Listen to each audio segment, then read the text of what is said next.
Okay guys, I'm going to jump right in on this zombie skull stencil that we just made. This is actually a really great stencil. It has so much potential for you guys to build on, just like the image that I'm showing you on the left side of the screen. This is what I ended up with, just using black and white. So basically, it's an outline stencil. So you attack this with just a little bit of black, very lightly, go around the outer edges so you can get your stencil transferred onto whatever it is you're working on. In this case, I'm using a clear sheet of plastic to represent me working on an RC body, because that's basically what I make my stencils for. I'm using Createx Wicked Black reduced 1:1, 1 part paint, 1 part water, and here it is, one very light coat of black. And my whole objective here is to get this thing to look as realistic as possible. So now I'm going to freehand, and this is what I suggest you guys try to get used to. Don't just rely on the stencil. I mean, it works. If you're working on an RC body, you just want that image, it works. But if you want to go to the next level, get used to practicing doing just a little bit of freehand to add some texture to the skull or whatever it is that you're working on. This is what's going to set your work apart. So I think I'm having a little issue with this particular gun. I just cleaned it, but I think something may have gotten clogged in it. But in order to, separate your work so that people look at it and go, oh, well, that's really different versus, oh, okay, I've seen that before. A stencil is a stencil, but the stencil is waiting for you to do something to it, to change it so that it has a totally different look. I can paint this stencil 10 times and come up with 10 different results each time.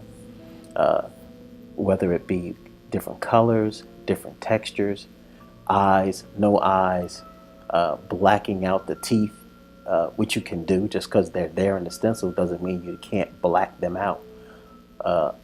And so there's so many different things that you can do. I can add a scarf, I can add a hat, I can change, like I said, the texture and make it look like there's an American flag draped over the skull itself. So there's no limit to the things that you can do. So here I switched guns, and the brush that I'm using is actually a cheap, very cheap brush that I got off eBay for like $14. And I'll tell you the difference with these brushes, the only real difference is the price. Because if you're trying to do some detail work, you can do it with a cheap brush.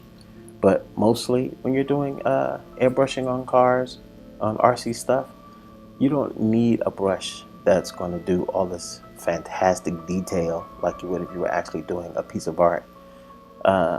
You just need a brush that's going to lay down paint. So why not get you a $12 or a $14 brush?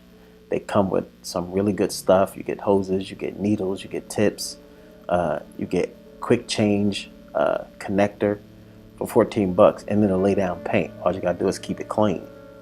So right now what I'm doing is I'm adding those features that make a skull look like a skull. So I'm adding those shapes that you find in the jawline and all of the shadows around the edges.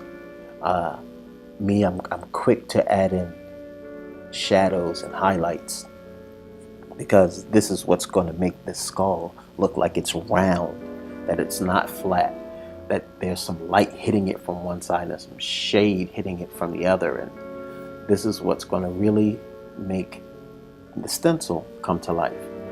So I'm still using the same black. I'm spraying at about 35 psi.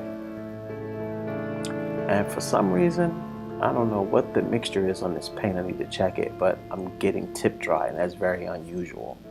So right now what I'm doing is I'm using one of my favorite stencils that I have, which is full of holes. And I'm doing the little black pin dots in the center of the eyes. I like the very tiny, small pupils. They look more diabolical versus a full-size pupil. A full-size pupil reminds me of the cat from Shrek when he looks up with the big, sad, soulful eyes. You know, that's not menacing. I want that scary, tiny, small pupil. And what I did secondly was use a larger circle and still use the black to just do a slight outline around the edge of the pupil of the eyeball, so that it also has some effect to it. If you look at the image on the left, you'll see that that black ring that I put around the eye, not only did it outline it, but it added a fade so that the eyeball looks like it's round. It's not just a flat white circle. You have to think about all of these things when you're painting. Just take your time and you'll end up with great results. Now I've reapplied the stencil so that I can go back in and darken up certain areas, the sockets in the eyeballs, the nose, the space in the mouth. See, now I've darkened up those areas, and now this thing is starting to take on some shape. It's starting, I've outlined the teeth. I've put shadows underneath the jawbone or the cheekbone where the cheek and the jaw meet. This is another one of my favorite stencils. It's basically just a bunch of random shaped holes, but people use it for texture. And on a skull, you have nothing but texture. A skull isn't just a white bone. It's if I really wanted to get crazy with this, I could have gone in and used different shades of brown and cream and tan and earth tones, and really muddied this thing up to give it, that really bone look. Again, if you look at the image to the left, you'll see all of the different shadows and shades and textures, how things fade off into the background and wrap around. This thing has movement because of all of the shading and shadowing that I'm doing. But look at the texture in the skull. Look at the bottom of the jaw. Look at the eyebrow over the eye, and look at the cheek on the right, where the cheek kind of looks like it folds over, it rolls over with the texture in it. And that's all me just spraying in different shades of gray from the black, pulling back, getting closer to the object that I'm painting. All of these little things will get you the results that you're looking for. But first, you got to start out with a stencil. Unless you're really good and you want a freehand one, that's great too. But this stencil is designed to help you get there faster. So what I'm going to do now is I'm going to get some white, and I'm probably cleaning my brush right now, because I think I'm down to the one, because the one was clogged or there was something in it, I'm not sure. But I'm cleaning the black out of the other brush so that I can prepare this white. And again, I'll be using the Createx Wicked White. It's reduced 1:1. There I go. I'm shaking it up, getting it ready to go.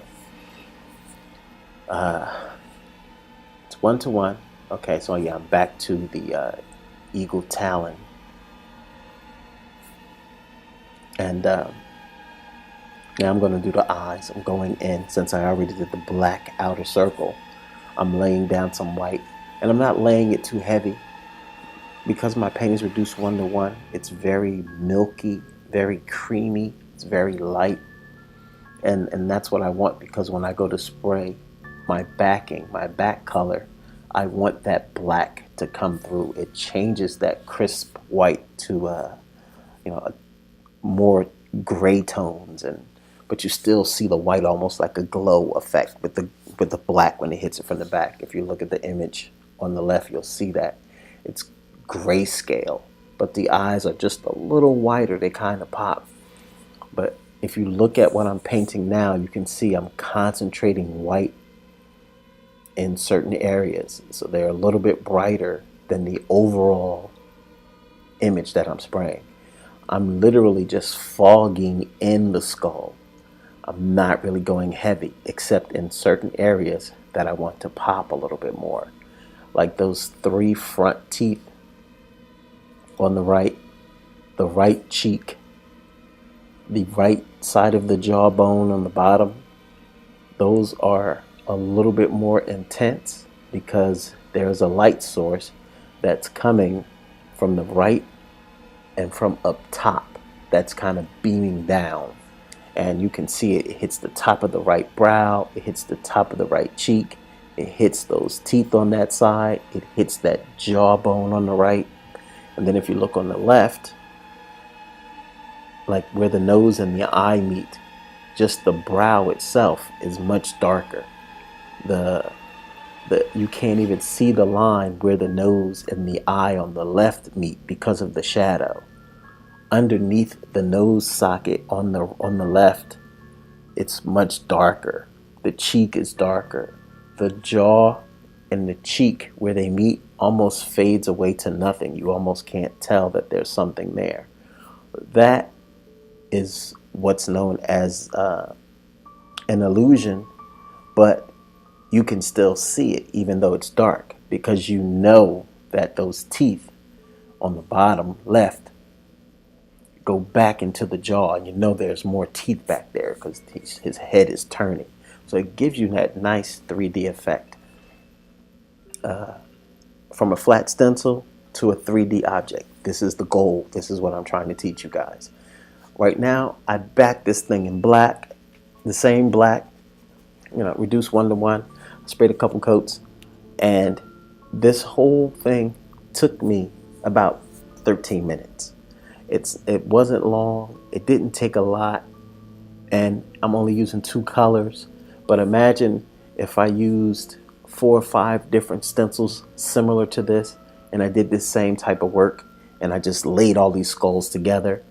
You would end up with one hell of a zombie looking RC body, and it would look really, really great if you took the time to do the work, because you would have these skulls that were sitting and popping off of this black background, and they would just be menacing all over the place. It would be fantastic. And you guys would get some really, really good props using one of the SJ Airbrush Custom RC stencils. So thanks for watching, guys.